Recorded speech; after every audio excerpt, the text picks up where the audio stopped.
ভারতের প্রধানমন্ত্রী নরেন্দ্র মোদী বলেছেন, জম্মু কাশ্মীরের পেহেলগামের সন্ত্রাসী হামলার ঘটনায় ভারতীয়দের রক্ত টগবগ করছে। যাদের প্রিয়জন এই হামলায় প্রাণ হারিয়েছেন তাদের বেদনা প্রত্যেক ভারতীয় অনুভব করছেন। আজ রোববার মন কি বাত রেডিও প্রোগ্রামে জাতির উদ্দেশ্যে দেওয়া ভাষণে এসব কথা বলেন তিনি।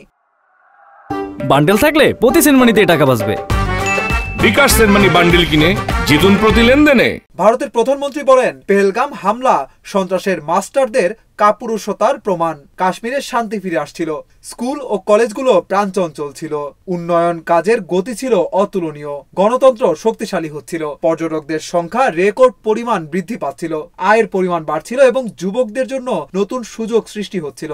দেশ এবং জম্মু ও কাশ্মীরের শত্রুরা এই পরিবর্তন পছন্দ করেনি। মোদী আরো বলেন, 22 এপ্রিলের হামলা প্রত্যেক ভারতীয়ের হৃদয়ে আঘাত দিয়েছে। তার জাতিগত পরিচয় বা ভাষা যাই হোক না কেন, আমি অনুভব করছি প্রতিটি ভারতীয়ের রক্ত টগবগ করছে এই সন্ত্রাসী হামলার ছবি দেখে।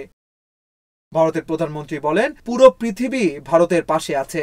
আমি শোকাহত পরিবারগুলোর কাছে আশ্বাস দিতে চাই যে তারা বিচার পাবেন। এই হামলার পেছনে যারা ছিলেন তাদেরকে সবচেয়ে কঠোর শাস্তি দেওয়া হবে। যারা এই ষড়যন্ত্র পরিকল্পনা করেছে তারা কাশ্মীরকে ধ্বংস করতে চায়। 22 এপ্রিল বিকেলে ভারত নিয়ন্ত্রিত কাশ্মীরের পেহেলগামের বৈশরণ উপত্যকায় পর্যটকদের ওপর সন্ত্রাসী হামলায় নিহত হন 26 জন। হামলার জন্য পাকিস্তানকে দোষারোপ করেছে ভারত। এ ঘটনায় ভারত পাকিস্তানের মধ্যকার উত্তেজনা এখন তুঙ্গে।